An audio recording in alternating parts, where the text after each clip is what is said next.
स्वागत है एक बार फिर से आप सभी का एग्जाम गुरुजी भाई अरविंद सर यूट्यूब चैनल में। इस वीडियो में कंप्लीट करेंगे यूपी पुलिस रेडियो ऑपरेटर के लिए।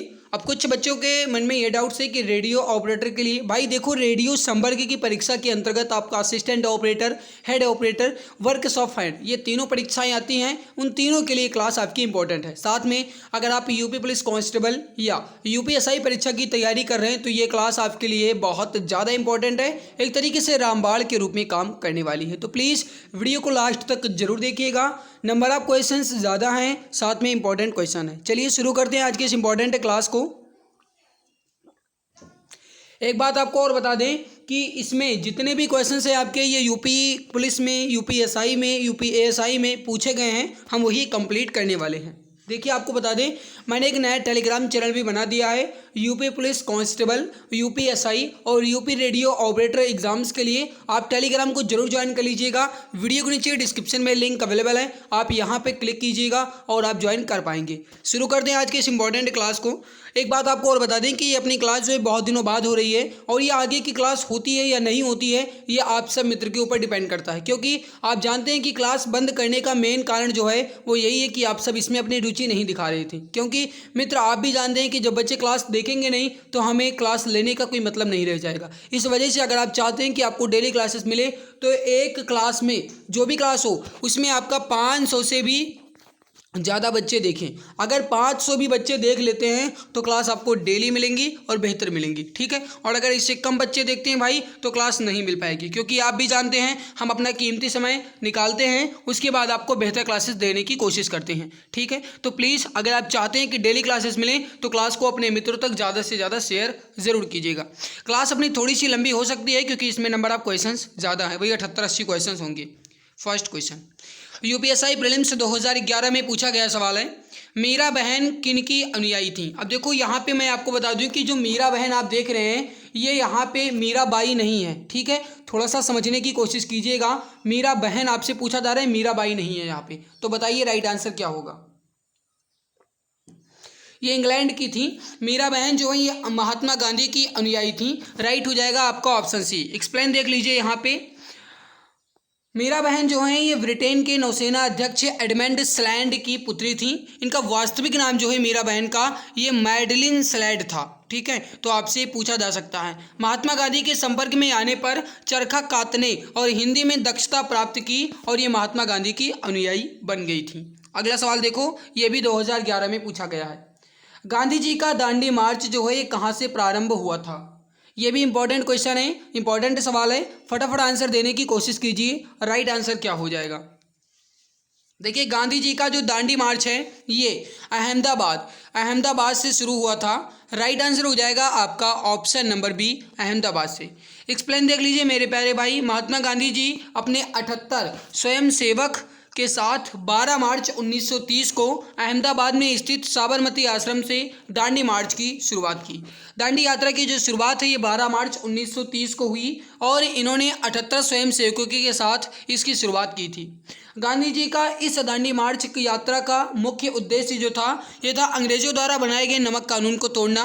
और लगभग 24 दिन बाद यानी कि 6 अप्रैल 1930 को दांडी यात्रा कंप्लीट करके दांडी पहुंच करके इन्होंने समुद्र तट पर नमक कानून को तोड़ दिया। अगला सवाल है आपके सामने, इसको समझिएगा। यूपी कांस्टेबल एग्जाम 2019 में पूछा गया है, निम्नलिखित में से नृत्य का कौन सा प्रकार असम से संबंधित है। बहुत इजी सवाल है, जल्दी से बताइए राइट आंसर क्या हो जाएगा। फटाफट आंसर देने की कोशिश कीजिए। नृत्य का कौन सा प्रकार असम से संबंधित है। देखिए असम से आपसे पूछा जा रहा है तो वो हो जाएगा आपका option number C, Bihu. Bihu जो है ये असम का एक नृत्य है, या फिर कहा जाए मेरे प्यारे भाई तो लोक नृत्य है, ठीक है। बिहू जो है 3 प्रकार का होता है। बोहाग बिहू हो जाएगा आपका, और इसके अलावा गाइस कहा जाए तो रंगोली बिहू, बोहाग बिहू एक ही होता है, ठीक है। और यहाँ पे देख लीजिए नौटंकी जो है गाइस आपका ये उत्तर प्रदेश से है, कथकली केरल से है और गरबा जो है गुजरात से संबंधित हो जाएगा। अगला सवाल है आपके सामने, इसको समझिएगा। यूपीएसआई 2021 में तृतीय पाली में पूछा गया सवाल है, भारतीय रिजर्व बैंक की स्थापना जो है किस वर्ष में की गई थी। ये भी इंपॉर्टेंट सवाल है, फटाफट आंसर दीजिए। राइट आंसर क्या हो जाएगा। In which year was the reserve bank of India established. देखिए भारतीय रिजर्व बैंक की स्थापना जो है ये कब हुई थी? राइट आंसर हो जाएगा आपका 1935 में। राइट आंसर क्या हो जाएगा? 1935 में भारतीय रिजर्व बैंक की स्थापना की गई थी। इसका एक्सप्लेन देखना जरूरी है। देखिए भारतीय रिजर्व बैंक की जो स्थापना है ये हिल्टन यंग कमीशन यानी हिल्टन यंग समिति की सिफारिश पर 1 अप्रैल 1935 को हुई। आरबीआई अधिनियम 1934 के माध्यम से किया गया था। तो देखिए एक्ट कौन सा लगा था? तो ये आरबीआई एक्ट 1934 और स्थापना कब हुई? 1 अप्रैल 1935 में। और 1 जनवरी 1949 को इसको आरबीआई के राष्ट्रीयकरण के रूप में इसका राष्ट्रीयकृत कर दिया गया। ठीक है।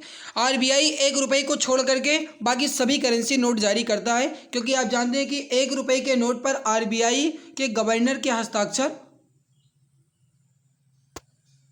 नहीं होते हैं, क्योंकि 1 रुपये के नोट पर वित्त मतलब मंत्रालय है वो जारी करता है और वित्त सचिव 1 रुपये के नोट पर हस्ताक्षर करते हैं। बाकी 1 रुपये से अधिक जितनी भी नोटें हैं वो आरबीआई जारी करता है और आरबीआई के गवर्नर द्वारा उस पर सिग्नेचर किए जाते हैं। ठीक है। आरबीआई के पहले जो गवर्नर थे ये थे सर ओसबॉर्न स्मिथ, जबकि पहले भारतीय गवर्नर कहा जाए तो सीडी देशमुख। ये सबसे पहले जो थे वो थे सर ओसबॉर्न स्मिथ और बाकी भारतीय कहा जाएगा तो सीडी देशमुख। ठीक है। आरबीआई के वर्तमान गवर्नर कौन है? तो यह है शक्तिकांत दास। अगला देखो, अगला सवाल है कि निम्नलिखित में से एक भारत में प्रत्यक्ष विदेशी निवेश को कौन नियंत्रित करता है? यह भी इंपॉर्टेंट क्वालिटी का सवाल है, फटाफट बताइए राइट आंसर क्या हो जाएगा। भारत में प्रत्यक्ष विदेशी निवेश को कौन नियंत्रित करता है? सही आंसर हो जाएगा आपका ऑप्शन नंबर बी, भारतीय reserve bank. Reserve bank of India जो है प्रत्यक्ष विदेशी निवेश को निवेशित करता है। राइट आंसर हो जाएगा आपका ऑप्शन नंबर बी। अगला सवाल है आपके सामने, इसको समझिएगा। फिजी द्वीप समूह किसका अंश है? फिजी द्वीप जो है या किसका एक अंश है? बहुत इंपॉर्टेंट क्वालिटी का ये भी सवाल है, बताइए राइट आंसर क्या हो जाएगा। फिजी द्वीप जो है गाइस ये ऑस्ट्रेलिया का सही आंसर हो जाएगा आपका ऑप्शन नंबर सी, ऑस्ट्रेलिया से संबंधित है। एक्सप्लेन देख लीजिए गाइस, अगर आपसे पूछा जाए कि ऑस्ट्रेलिया महाद्वीप का अंश है फिजी द्वीप, इसकी राजधानी जो है ये सुआ है और यहाँ पे जो इकाई चलती है, मुद्रा चलती है वो फिजी डॉलर चलती है, इसको आप ध्यान रखेंगे। फिजी द्वीप समूह को गणराज्य के नाम से भी जाना जाता है, तो इस बात को भी आप ध्यान रखिएगा। अगला सवाल, यूपीएसआई 15/11/2021 के तृतीय पाली में पूछा गया सवाल है, किस प्रकार के ज्वालामुखी को पृथ्वी के सभी ज्वालामुखियों में सबसे बड़ा माना जाता है? इसका आंसर आप बताएंगे। किस प्रकार के ज्वालामुखियों को पृथ्वी के सभी ज्वालामुखियों में सबसे बड़ा माना जाता है? राइट आंसर हो जाएगा आपका सील्ड वोल्केनो यानी कि ढाल ज्वालामुखी। सही आंसर क्या हो जाएगा आपका ऑप्शन नंबर ए, ढाल ज्वालामुखी। भाई जीके कंप्लीट करने के बाद साइंस भी कंप्लीट करेंगे, सभी मित्र क्लास को लास्ट तक जरूर देखेंगे। ठीक है, ढाल ज्वालामुखी राइट हो जाएगा आपका ए ऑप्शन। अंत में मैं आपसे क्वेश्चन भी पूछूंगा जिसका आंसर आपको वीडियो के नीचे कमेंट सेक्शन में कमेंट करके बताना है। अगला सवाल देखिए, भारत में लिंग अनुपात को प्रति डैश पुरुषों पर महिलाओं की संख्या के रूप में परिभाषित किया जाता है। कहने का मतलब है भारत में लिंगानुपात जो है किस तरीके से मेजरमेंट किया जाता है? सही आंसर हो जाएगा प्रति 1000 पुरुषों पर महिलाओं की संख्या के रूप में परिभाषित किया जाता है। सही आंसर हो जाएगा प्रति 1000 पुरुषों पर। सही आंसर हो जाएगा आपका ऑप्शन नंबर ए। जो भी हमारे प्यारे भाई बहन ऑप्शन ए बता रहे हैं बिल्कुल सही आंसर हो जाएगा। देखिए 2011 की जनगणना के अनुसार भारत का लिंगानुपात जो है 943 है, जबकि उत्तर प्रदेश का कहा जाए तो 912 है। ये इंपॉर्टेंट सवाल बन जाता है। अगला सवाल देखिए, 2001 से लेकर के 2011 के बीच में किस राज्य में नकारात्मक जनसंख्या वृद्धि हुई है? बताएंगे इसका सही आंसर क्या हो जाएगा। नकारात्मक जनसंख्या वृद्धि जो है किस राज्य में हुई है? यूपीएसआई और यूपीएसआई परीक्षा में पूछा गया सवाल है। सही आंसर हो जाएगा 2001 और 11 के बीच में नागालैंड में नकारात्मक जनसंख्या वृद्धि हुई है। राइट आंसर हो जाएगा आपका ऑप्शन नंबर सी। देखिए गाइस, और आगे बढ़ने से पहले बता दें कि 5000 से ज़्यादा जीके के क्वेश्चंस की ई बुक आप सभी मित्र के लिए लॉन्च की गई है। इसमें 60% का डिस्काउंट चल रहा है। अभी ये ई बुक आपको मात्र 39 रुपये में मिल जाएगी। ये ई बुक जो है ये आपके यूपी पुलिस कांस्टेबल या UP police radio operator exam को टारगेट करके तैयार की गई है। अगर आप इसे लेना चाहते हैं तो इस नंबर पर व्हाट्सएप कीजिएगा। ई बुक का डेमो रिव्यू मैं आपको यहाँ पे दिखा देता हूँ जो नए बच्चे जुड़े हैं। फिलहाल जो बच्चे पुराने हैं वही तो इस ई बुक को ले भी चुके हैं और इसे पढ़ भी चुके हैं लगभग, लेकिन अगर आप नए हैं तो इस ई बुक को जरूर देख लीजिए। यूपी पुलिस रेडियो ऑपरेटर और कांस्टेबल एग्जाम को टारगेट करके ये ई बुक अपनी तैयार की गई है मेरे प्यारे भाई। इसमें जितने भी क्वेश्चंस हैं ये आपके इंपॉर्टेंट क्वेश्चंस हैं, आपके एग्जाम्स के पॉइंट ऑफ व्यू से इंपॉर्टेंट रखे गए हैं और साथ में इसमें सभी टॉपिक्स को अच्छे ढंग से क्लियर किया गया है। इमेज एंड कलरफुल है। इमेज इसलिए लगाया गया ताकि पढ़ने में मज़ा आए, बोरिंग बिल्कुल भी महसूस ना हो। इसका नाम मात्र प्राइस 39 रुपये इसलिए रखा गया है ताकि आप इसकी वैल्यू को समझ पाएँ और आप इसे अच्छे ढंग से पढ़ पाएँ। तो नाम मात्र प्राइस 39 रुपये रखा गया है। एक चाट का दाम है, या फिर कहा जाए एक तरीके से कहा जाए भाई तो एक चॉकलेट का दाम है ना, या फिर चाट कह सकते हो। लगभग 39-40 रुपये का वो भी मिलने लगा है। तो व्हाट्सअप नंबर गाइस आपका 8948667652, इस पर आप व्हाट्सअप कीजिएगा। यहाँ से आपको ई बुक मिल जाएगी, या UPI ID है, आप यहाँ से UPI ID से पे करके आप इसे परचेज कर सकते हैं। इस नंबर पर आप व्हाट्सअप कीजिएगा। ओके भाई, इसमें जितने भी टॉपिक्स दिए गए हैं वो आप यहाँ पर देख सकते हैं, कितने इंपॉर्टेंट टॉपिक्स हैं। चलिए आगे, निम्न में से कौन सा कथन सही है, चलो बताओ इसमें कौन सा कथन सही है। यूपी पुलिस कांस्टेबल 2018 में पूछा गया है। यहाँ पे ये 2018 लिखा है भाई, 218 नहीं लिखा है, टाइपिंग मिस्टेक हो गई है। तो ये मत समझना कि 218 लिखा है, क्योंकि 218 में तो यूपी पुलिस बना ही नहीं था, है ना। चलो बताओ कौन सा कथन सही है। 1975 में आपातकाल के समय गुलजारी लाल नंदा भारत के प्रधानमंत्री थे। ना भाई ये गलत है। 1975 में आपातकाल के समय इंदिरा गांधी भारत की प्रधानमंत्री थी। बिल्कुल एग्जैक्ट सही है, बिल्कुल राइट है। ऑप्शन बी, आपातकाल के समय इंदिरा गांधी जो हैं ये भारत की प्रधानमंत्री थी 1975 में। सबसे ज़्यादा आपातकाल जो है ये इंदिरा गांधी के समय में ही लगा था, इस बात को भी आप ध्यान रखेंगे। एक्सप्लेन देख लीजिए गाइस कि उस समय जो राष्ट्रपति थे ये फखरुद्दीन अली अहमद थे, जबकि इंदिरा गांधी जो हैं ये प्रधानमंत्री थी 1975 के आपातकाल में। नेक्स्ट, आत्मरक्षा का अधिकार है, चलो बताओ। UPSI मेंस एग्जाम 2014 में पूछा गया है। आत्मरक्षा का अधिकार है, अपने शरीर के प्रति अपराध से प्रतिरक्षा, भाई ये तो आत्मरक्षा होगी। दूसरे के शरीर की प्रतिरक्षा, ये भी आत्मरक्षा है। चोरी लूट आदि अपराध से प्रतिरक्षा, ये भी सही है भाई। अगर कोई चोरी या फिर मुझे लूटने आता है तो क्या मैं अपनी रक्षा नहीं करूँगा ना। तो राइट हो जाएगा आपका उपरोक्त सभी। बहुत घना आसान सवाल था ये। अगला सवाल देखो, अगला सवाल क्या कह रहा है। अगला सवाल आ गया। चलो भाई, प्रस्तावना को संविधान की राजनीतिक कुंडली, यानी कि प्रस्तावना जो है प्रीवियल जो है इसे political horoscope of the constitution के रूप में किसने डिस्क्राइब्ड किया था, किसने वर्णित किया था। भाई इंपॉर्टेंट सवाल है, जल्दी से बताइए राइट आंसर क्या हो जाएगा। सही आंसर हो जाएगा KM मुंशी। सही आंसर हो जाएगा KM Munshi. Option A correct answer आपका हो जाएगा। भाई इसकी जो PDF है ना ये टेलीग्राम चैनल पे मिल जाएगी, जरूर देख लीजिएगा। और जो नया टेलीग्राम बना है वहाँ पे भी, और जो अपना ऑफिशियल टेलीग्राम है एग्जाम गुरुजी भाई अरविंद सर के नाम से, वहाँ पे भी आपको इसकी PDF मिल जाएगी। ठीक है। 1857 के महान विद्रोह के दौरान भारत के गवर्नर जनरल कौन थे, बताओ। 1857 की जब क्रांति हुई तो उस समय भारत के गवर्नर जनरल कौन थे। घना आसान सवाल है। आप जानते हैं कि 1857 की जो क्रांति है गाइस ये आपकी कहाँ से शुरू हुई थी, उत्तर प्रदेश के मेरठ से शुरू हुई थी। और दूसरी बात, अगर आपसे ये पूछा जाए कि उत्तर प्रदेश के मेरठ से शुरू हुई, और मेरे प्यारे भाई जो 1857 की क्रांति है इस समय जो गवर्नर जनरल थे ये कौन थे, ये थे लॉर्ड कैनिंग। कौन थे, कैनिंग थे। सही आंसर हो जाएगा आपका option number C Canning. Explain देखना जरूरी है आपके लिए। देखिए कैनिंग 1857 के विद्रोह के दौरान भारत के गवर्नर जनरल थे। कैनिंग जो है ये वर्ष 1856 से 1862 तक भारत के गवर्नर जनरल और वायसराय रहे। ब्रिटिश ईस्ट इंडिया कंपनी ने ब्रिटिश ताज को सत्ता हस्तांतरित किए जाने के बाद भारत सरकार के पुनर्गठन की कार्यवाही कैनिंग की अध्यक्षता में हुई। और इस कार्यवाही की या फिर इस कार्य के जो इसके कार्यकाल थे इसकी महत्वपूर्ण घटनाएं हैं, जैसे पोर्टफोलियो प्रणाली यानी विभागीय व्यवस्था की स्थापना जो है कैनिंग के समय में हुई थी, और व्यक्तिगत सिद्धांत को समाप्त जो है कैनिंग ने ही किया था। आपराधिक प्रक्रिया संहिता का परिचय जो है ये कैनिंग के समय में ही दिया गया। भारतीय उच्च न्यायालय अधिनियम जो है ये कैनिंग के समय में ही पारित हुआ था। भारतीय दंड संहिता 1858 जो है ये भी कैनिंग के समय में ही पारित हुई थी। अगला सवाल देखिए क्या कह रहा है कि 1932 में अखिल भारतीय हरिजन संघ की स्थापना किसने की थी। Who founded the All India Harijan Sangh in 1932। Akhil Bharatiya हरिजन संघ की स्थापना जो है ये महात्मा गांधी ने की थी। सही आंसर जो हो जाएगा आपका ये हो जाएगा ऑप्शन बी महात्मा गांधी। जो भी हमारे प्यारे भाई बहन ऑप्शन बी बता रहे हैं बिल्कुल सही आंसर हो जाएगा महात्मा गांधी। देख लीजिए, एक्सप्लेन देख लीजिए, जरूरी है। राष्ट्रपिता महात्मा गांधी ने अखिल भारतीय हरिजन संघ की स्थापना जो है ये 1932 में दिल्ली में की थी, और वर्ष 1933 में यानी 1933 में साप्ताहिक हरिजन नामक पत्रिका का प्रकाशन भी किया गया था। तो स्थापना जो है ये 1932 में हुई, जबकि साप्ताहिक हरिजन पत्रिका जो है ये 1933 में प्रारंभ की गई। अखिल भारतीय हरिजन संघ के जो अध्यक्ष थे ये गांधी जी थे, और इन्होंने घनश्याम दास बिरला को बनाया था। ठीक है, तो गांधी जी जो हैं ये इन्होंने घनश्याम दास बिरला को भारतीय हरिजन संघ का अध्यक्ष बनाया था। अखिल भारतीय अस्पृश्यता विरोधी लीग के नाम से भी जाना जाता है। इस संघ का मुख्य उद्देश्य जो था ये अस्पृश्यता का मुकाबला करना था। अस्पृश्यता से उन्मूलन जो है ये आर्टिकल नंबर 17 में है, इसको भी आप ध्यान रखेंगे।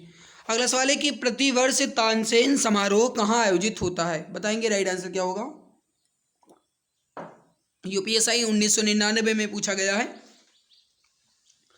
प्रतिवर्ष तानसेन समारोह कहाँ आयोजित होता है, सही आंसर जो हो जाएगा तानसेन समारोह ये आपका ग्वालियर में आयोजित होता है। Option number C correct answer हो जाएगा, ग्वालियर में।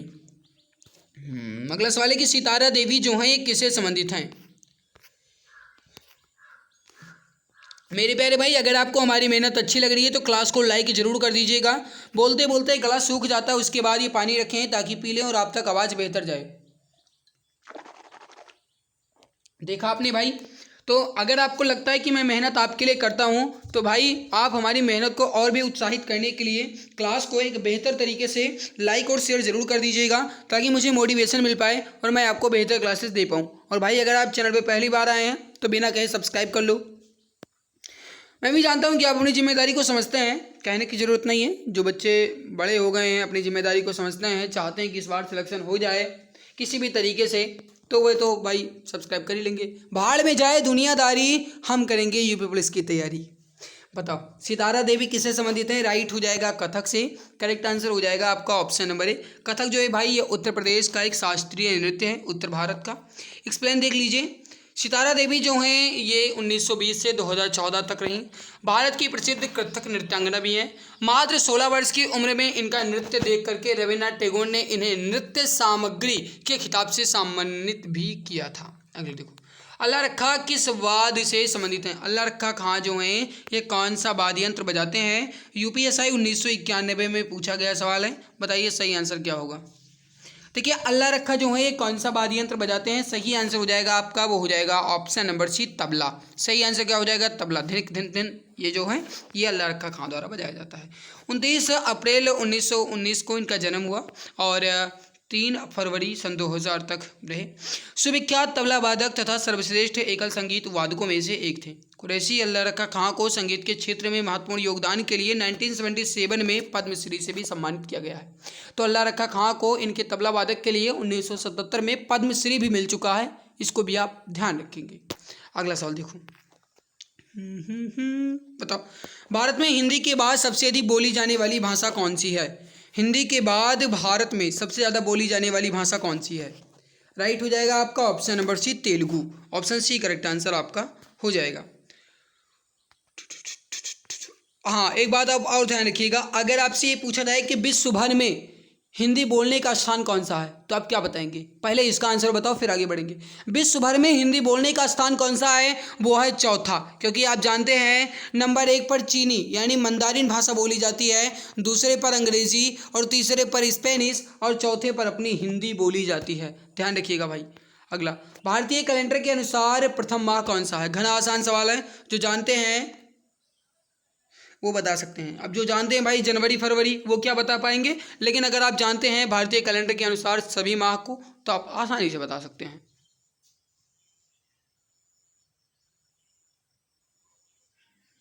बताइए बताइए बताइए जल्दी से बताइए। बहुत बढ़िया। देखिए पहला महीना जो है चैत्र होता है, राइट हो जाएगा आपका डी ऑप्शन। यहाँ पे देख लीजिए जो 12 महीने हैं ये सारे भाई 12 महीने यहाँ पे दिए तो गए हैं। एक बात आप और ध्यान रखिएगा, ये 12 महीने आपको ध्यान भी रखना है यानी कि याद रखना है। भारतीय कैलेंडर के अनुसार जो 12 महीने उनका क्रम देख लीजिए। पहले आता है बैसाख, जेठ, आषाढ़, श्रावण, भाद्रपद, अश्विन, कार्तिक, मार्गशीर्ष, पौष और माघ और फाल्गुन। अब देखिए मैं आपको बता दूं कि जिसे गांव की भाषा में कहा जाए तो गांव में बोला जाता है, कहते हैं बैसाख जेठ आषाढ़ सावन भादो कुंवार कार्तिक अगहन पूस और माघ फागुन। ये होता है भाई 12 महीने, ठीक है। तो आप ऐसे भी याद कर सकते हैं, जैसे भी आपको याद हो जाए, याद करना है किसी भी तरीके से, है ना भाई।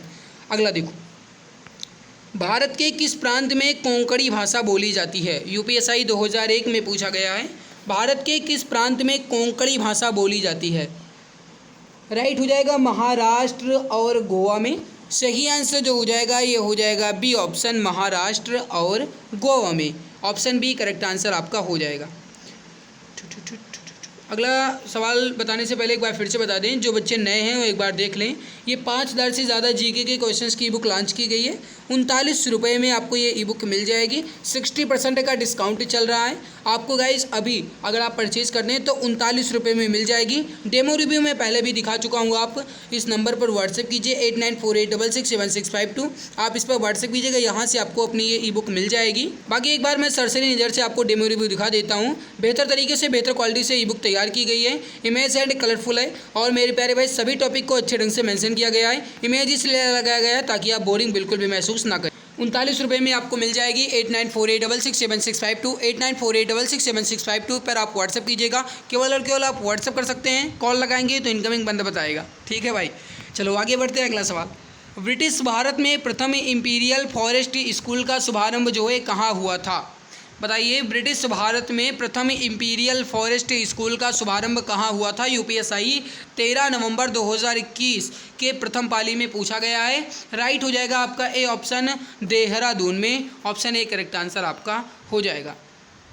अगला सवाल देखिए, यूपी पुलिस कंप्यूटर ऑपरेटर 2016 में पूछा गया सवाल है कि नई सरकार के साथ जिसमें अंग स्थान सुविदेश मामलों के मंत्री के रूप में हैं, हमारे देश के साथ उस देश से सौहार्दपूर्ण रिश्ते होने की उम्मीद की जा रही है जो दक्षिण पूर्व एशिया के लिए भूमि प्रवेश द्वार है। तो एक मेन पॉइंट्स यहाँ पे आपको मिल गया, दक्षिण पूर्व एशिया के लिए भूमि प्रवेश द्वार, वो हो जाता है Myanmar. Option C correct answer आपका हो जाएगा। दक्षिण पूर्व एशिया के लिए भूमि प्रवेश द्वार वो है अपना म्यांमार।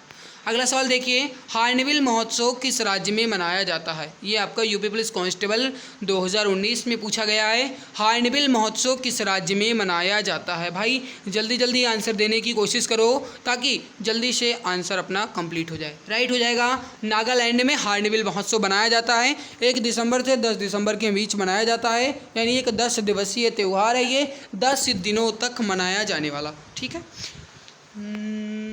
और ये जो है हार्नबिल महोत्सव ये नागालैंड के स्थापना दिवस के उपलक्ष्य में मनाया जाता है, और इसका नाम जो है भाई ये हार्नबिल पक्षी के नाम पर रखा गया है। तो इस बात को भी आप ध्यान रखिएगा। आगे बढ़ें। वर्तमान प्रधानमंत्री का दक्षिण देशों के नेताओं को भारत की नई सरकार के शपथ ग्रहण समारोह में भाग लेने के लिए आमंत्रित करने का निर्णय दर्शाता है कि डैश। बताओ, बहुत इंपॉर्टेंट सवाल ये भी है। राइट हो जाएगा आपका, देखिए यूपी पुलिस कंप्यूटर ऑपरेटर में पूछा गया है, और सही आंसर हो जाएगा आपका भारत का दृष्टिकोण अच्छा पड़ोसी नीति कायम करने में है। ऑप्शन बी करेक्ट हो जाएगा। अगला सवाल देखिए, अगला सवाल क्या कह रहा है, फेसबुक का मुख्यालय जो है ये किस स्थान पर स्थित है? भाई अगर आप बोरिंग महसूस कर रहे हैं, मतलब आप ये सोच रहे हैं कि अभी इतनी देर हो गया अभी साइंस नहीं आया, तो भाई मैनेज करना पड़ेगा, है ना। जो बच्चे क्लास से भागेंगे वो सिलेक्शन से भी भाग जाएंगे, समझते हैं ना क्या कहने में। भाई अगर आप चाहते हैं कि आपको ये क्लास बेहतर तरीके से मिलती रहे तो शेयर करिए, सपोर्ट करिए, ताकि मैं आपको बेहतर क्लासेस दे पाऊँ। और अभी ये अपनी क्या चल रही है जी की, इसके बाद साइंस के भी मैं लगभग 40 क्वेश्चन कंप्लीट करूँगा। तो मैंने पहले भी बताया था कि क्लास अपनी थोड़ी सी लंबी जा सकती है, खींच दूंगा मैं क्लास को। पहले इसका आंसर बताओ फिर आगे बात करते हैं। फेसबुक बहुत चलाते हो लेकिन ये नहीं जानते कि मुख्यालय कहाँ है।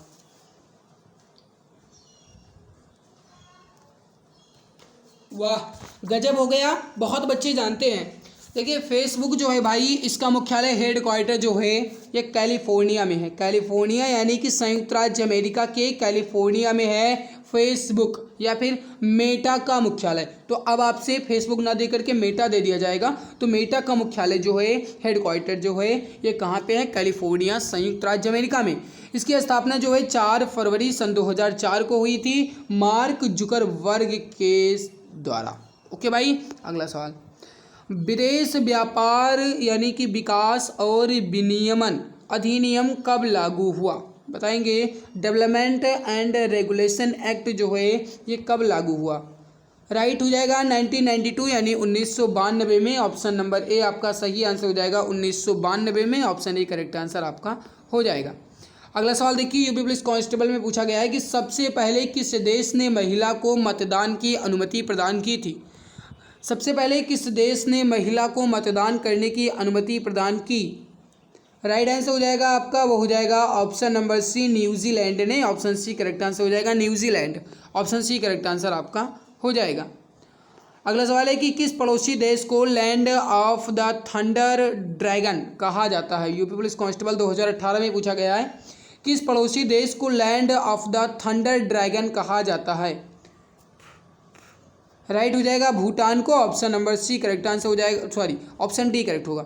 भूटान को कहा जाता है, ऑप्शन डी परफेक्ट आंसर आपका हो जाएगा। और भूटानी लोग अपने घरों को ड्रग पुल कहते हैं, इसको भी आप ध्यान रखिए। तो आपसे पूछा जाए अब कि किस देश के लोग अपने घर को ड्रग पुल कहते हैं? तो आप क्या बताएंगे भाई? क्या बताएंगे? भूटान के लोग। ठीक है, चलिए अगला सवाल। चलिए भाई, कंप्लीट हुआ अपना यहाँ पे जीके। अब हम कंप्लीट करते हैं अपने साइंस के क्वेश्चंस को, बेहतर तरीके से कंप्लीट करेंगे ये भी, है ना। क्लास अपनी थोड़ी सी लंबी खिंच जाएगी, कोई बात नहीं। तकदीर भी बदलेगी, तस्वीर भी बदलेगी, आप हिम्मत न हारे मेरे दोस्त, आपके हाथों की लकीर भी बदलेगी। कोई कहने की बात नहीं है भाई, बिल्कुल सही है। तकदीर भी बदलेगी, तस्वीर भी बदलेगी, आप हिम्मत ना हारिए मेरे प्यारे भाई, हाथों की लकीर भी बदलेगी। आइए इसी आशादोष उम्मीद के साथ बढ़ते हैं साइंस के क्वेश्चंस की तरफ। बेहतर क्वेश्चन यूपीएसआई 2017 में पूछा गया।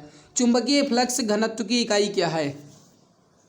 चुंबकीय फ्लक्स घनत्व की इकाई क्या है?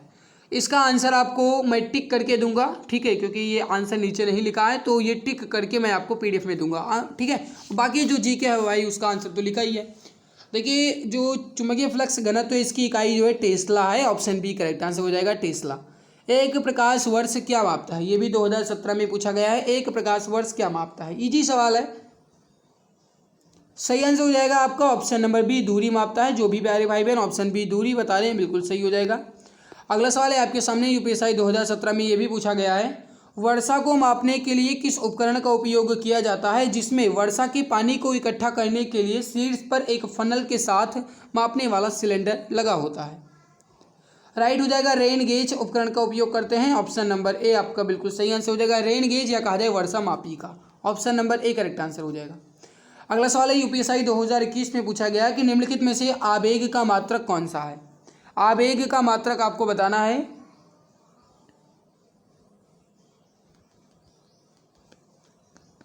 भाड़ में जाए दुनियादारी, हम तो करेंगे यूपीपी की तैयारी। आवेग का मात्रक है वो है भाई Newton second. Option number D correct answer हो जाएगा, न्यूटन सेकंड। ठीक है, आवेग जो है संवेग के बराबर होता है, संवेग के समतुल्य होता है, याद रखिएगा। यूपीएससी पीजीटी 2021 में पूछा गया है, प्रतिरोध की एसआई इकाई क्या है? ओम। क्या है भाई? ओम। ओम जो है ये प्रतिरोध की एसआई इकाई हो जाएगा। राइट आंसर हो जाएगा आपका ऑप्शन नंबर बी, ओम। आगे बढ़ते हैं, अगला सवाल है, समुद्र में तैर रही शार्क यह दिखाती क्या दिखाती है? एमपी पुलिस कांस्टेबल में पूछा गया है, कर्षण दिखाती है। राइट हो जाएगा आपका A option. MP police constable में ये भी पूछा गया है, बच्चे खेलते समय कैरम बोर्ड पर पाउडर किस लिए छिड़कते हैं? घर्षण घटाने के लिए, घर्षण बढ़ाने के लिए, या फिर क्या? सही आंसर हो जाएगा घटाने के लिए। ऑप्शन नंबर ए आपका बिल्कुल सही आंसर हो जाएगा। अगला सवाल देखिए क्या कह रहा है कि न्यूटन का निम्नलिखित में से कौन सा नियम बल की परिमाणात्मक परिभाषा देता है? मतलब न्यूटन के किस नियम से हम बल की परिभाषा निकालते हैं? सीजीएल प्रीलिम्स 2022 में पूछा गया है, बिल्कुल अपडेटेड क्वेश्चन है। न्यूटन का निम्नलिखित में से कौन सा नियम बल की परिमाणात्मक व्याख्या करता है, परिभाषा करता है? न्यूटन का गतिविषय का दूसरा नियम। राइट हो जाएगा आपका डी ऑप्शन, क्योंकि आप जानते हैं इनके दूसरे नियम के अनुसार F = ma। मतलब कि बल जो है ये द्रव्यमान और त्वरण के गुणनफल के बराबर होता है। Force = mass into acceleration product. कहने का मतलब है कि मास यानी कि द्रव्यमान और एक्सेलरेशन के प्रोडक्ट यानी गुणनफल के इक्वल होता है फोर्स। राइट हो जाएगा आपका डी ऑप्शन। बल के परास घातांक 10⁻⁻16 होता है किस बल का? राइट आंसर हो जाएगा दुर्बल नाभिकीय बल। Option number B correct answer हो जाएगा। दुर्बल नाभिकीय बल के परास का घातांक जो है ये 10⁻⁻16 होता है। ऑप्शन बी करेक्ट हो जाएगा। अगला सवाल है आपके सामने सीजीएल 2019 में पूछा गया है के अनुसार उस क्षेत्र के द्वारा विभाजित बल के बराबर है जिस पर यह कार्य करता है। किस नियम के अनुसार? मतलब आपको बताना है, यहाँ पे नियम दिए गए हैं, पास्कल का नियम, हुक का नियम, स्टीफन बोल्ट्जमैन का नियम, न्यूटन का नियम। आपको बताना है इनके किस नियम के अनुसार विभाजित बल के बराबर होता है क्षेत्र के द्वारा जो भी कार्य करता है। पास्कल का नियम है। ऑप्शन ए करेक्ट हो जाएगा, पास्कल का नियम। अगला देखो, बांध के जल में कौन सी ऊर्जा संग्रहित होती है? बिहार एसआई में पूछा गया है, बांध के जल में कौन सी ऊर्जा संग्रहित होती है? सही आंसर हो जाएगा आपका, ये हो जाएगा स्थितिज ऊर्जा। करेक्ट आंसर हो जाएगा आपका ऑप्शन नंबर ए, स्थितिज ऊर्जा। गतिज ऊर्जा का समीकरण क्या है?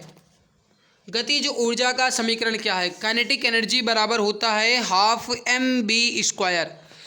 जो काइनेटिक एनर्जी है यानी कि एनर्जी काइनेटिक जो है ये 1/2 mv² के बराबर होती है। राइट आंसर हो जाएगा आपका ऑप्शन नंबर ए, ई यानी कि एनर्जी के मतलब काइनेटिक = हाफ mv²। अगला सवाल है, ऊर्जा और संहति के बीच संबंध किसने स्थापित किया था? देखो, ऊर्जा और संहति, संहति का मतलब होता है भाई द्रव्यमान, तो ऊर्जा और द्रव्यमान के बीच जो स्थापना मतलब क्या कहा जाए, संबंध, रिलेशन, ये किसने स्थापित किया था? भाई आप जानते हैं E = mc² होता है। सी यहाँ पे आपका हो जाएगा ऊर्जा, आप प्रकाश ऊर्जा भी कह सकते हैं, ऊर्जा तो ऊर्जा होता है ना। तो E = mc², m यहाँ पे मास हो जाएगा यानी संगति हो जाएगा, द्रव्यमान हो जाएगा। तो ये किसने फार्मूला दिया था? E = mc² जो है किसके द्वारा दिया गया था? आइंस्टीन के द्वारा दिया गया था ना। तो राइट हो जाएगा बी ऑप्शन, आइंस्टीन। ये आपका हरियाणा एसएससी पुलिस कांस्टेबल में पूछा गया है, आइंस्टीन के द्वारा दिया गया था। कार्य करने की दर क्या कहलाती है? कार्य करने की दर क्या कहलाती है? सीजीएल प्रीलिम्स में पूछा गया है। बताइए कार्य करने की दर को आप क्या कहते हैं?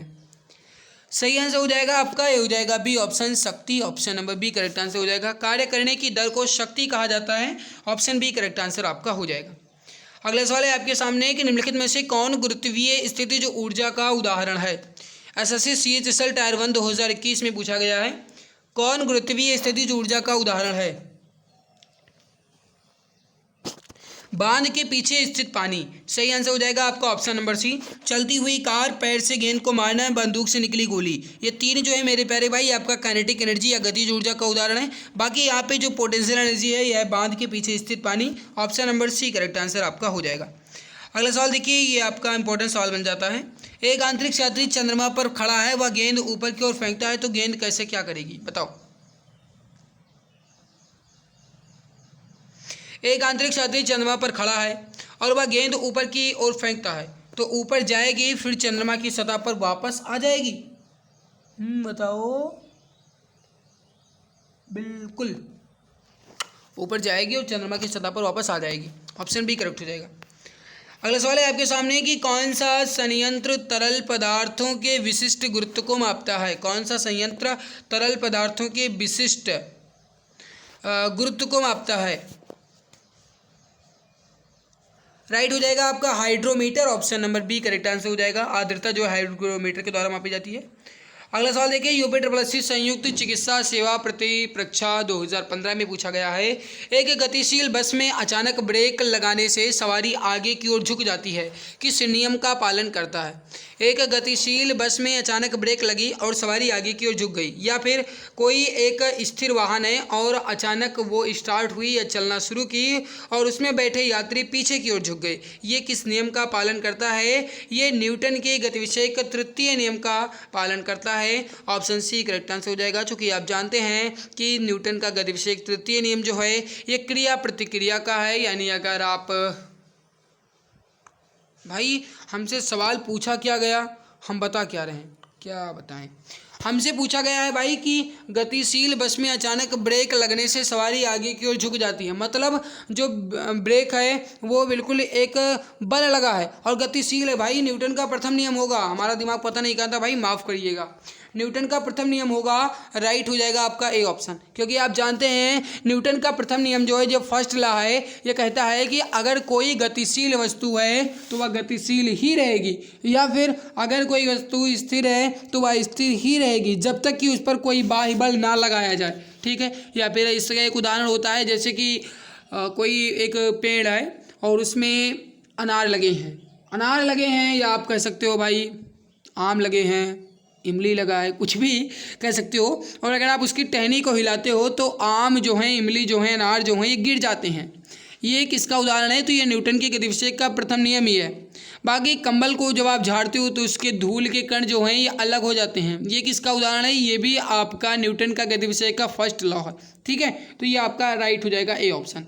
अगला देखिए, एक बार एक उपग्रह को कक्षा में लॉन्च किया गया था, इसकी गति को नियंत्रित करने वाला एकमात्र बल कौन सा होगा?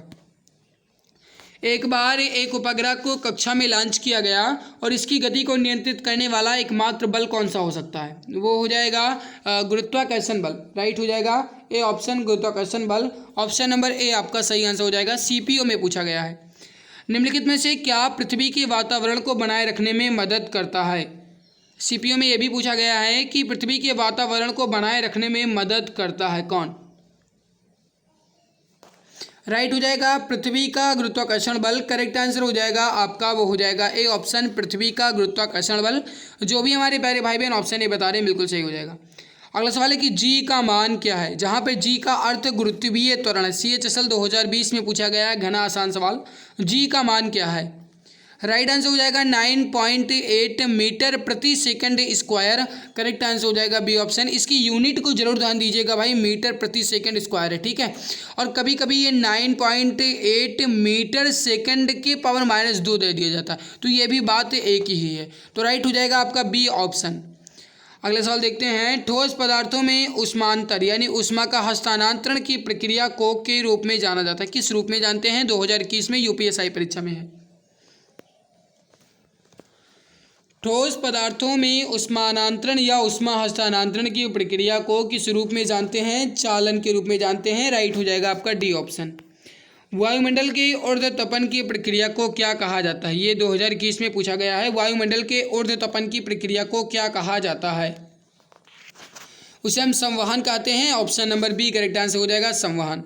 वह प्रक्रिया जिसके द्वारा वायु में जलवाष्प जल की बूंदों में परिवर्तित हो जाती है, उसे क्या कहते हैं? वह प्रक्रिया जिसमें वायु में जलवाष्प जो है जल की बूंदों में परिवर्तित हो जाती है, उसे संघनन कहते हैं। राइट हो जाएगा आपका बी ऑप्शन। जो जलवाष्प है ये जल की बूंद में हो जाए, इसे आप संघनन कहेंगे। राइट हो जाएगा आपका ऑप्शन नंबर बी।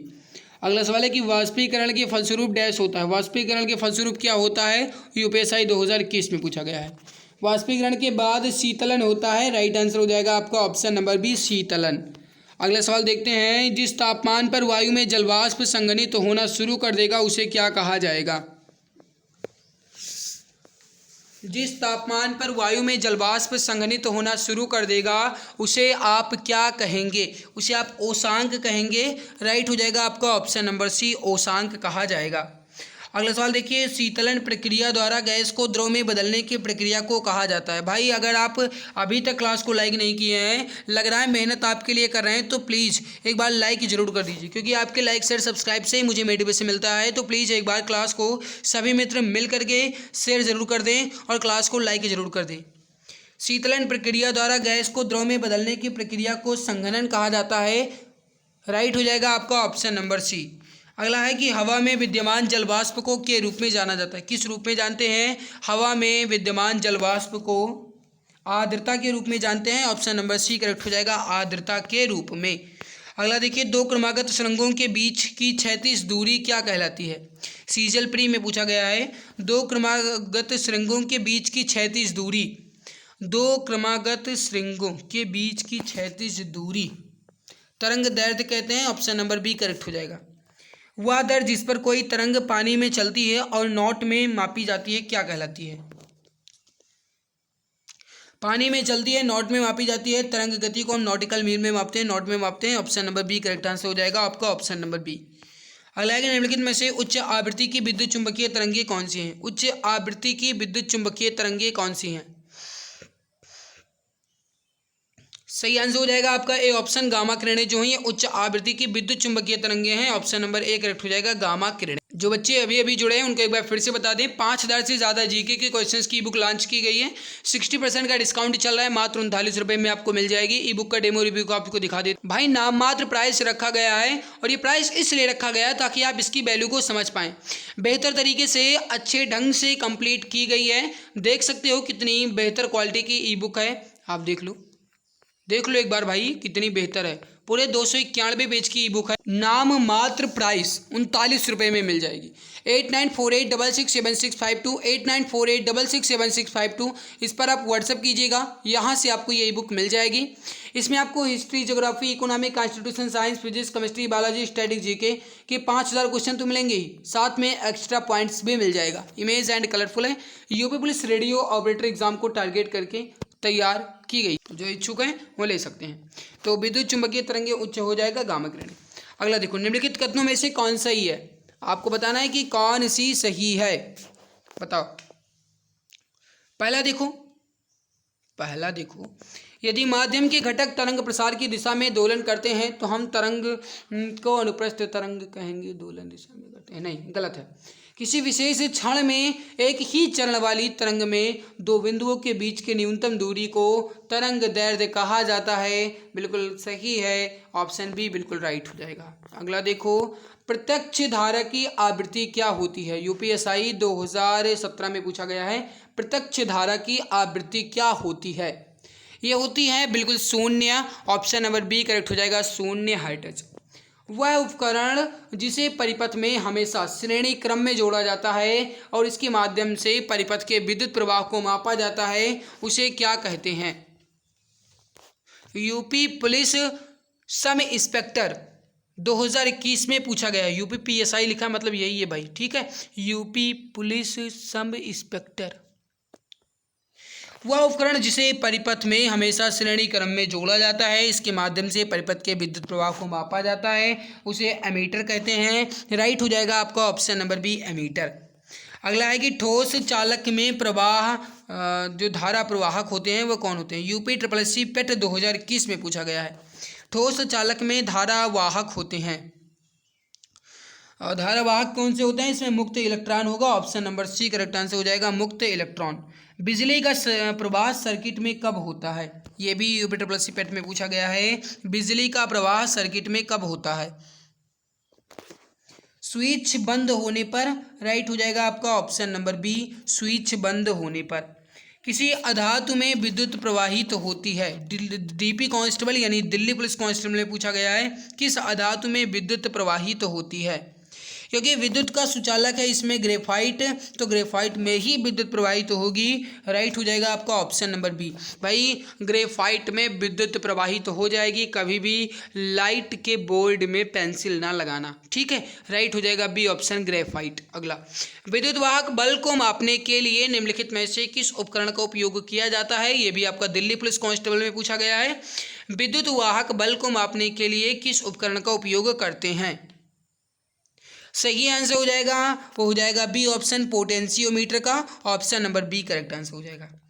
अगला सवाल, निम्नलिखित में से कौन सी धातु सर्वोच्च चालकता वाली धातु है? सर्वोच्च चालकता वाली धातु इसमें कौन सी है? ये भी दिल्ली पुलिस में पूछा गया है।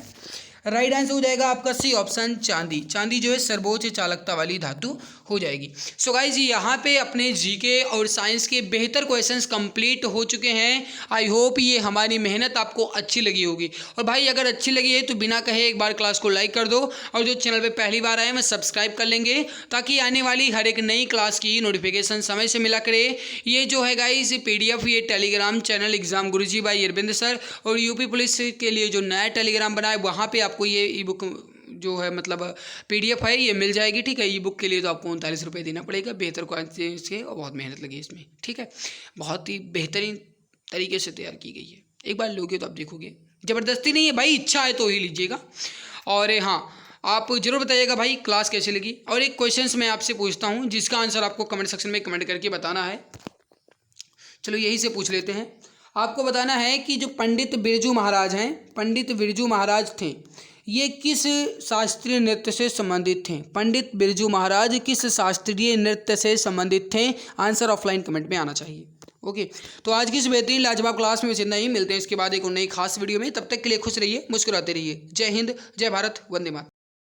नमस्कार। अब जीके विषय का डर हुआ पूरी तरह खत्म। जी हाँ, आप सभी के लिए 5000 प्लस क्वेश्चंस की ई बुक लॉन्च की जा चुकी है। इस ई बुक में आपको history, geography, economic, constitution, science के अंतर्गत फिजिक्स, केमिस्ट्री, बायोलॉजी और स्टैटिक जीके के 5000 प्लस क्वेश्चंस के साथ एक्स्ट्रा पॉइंट्स मिलेंगे। यह ई बुक आपको इमेज एंड कलरफुल मिलेगी ताकि आपको पढ़ने में मजा आए।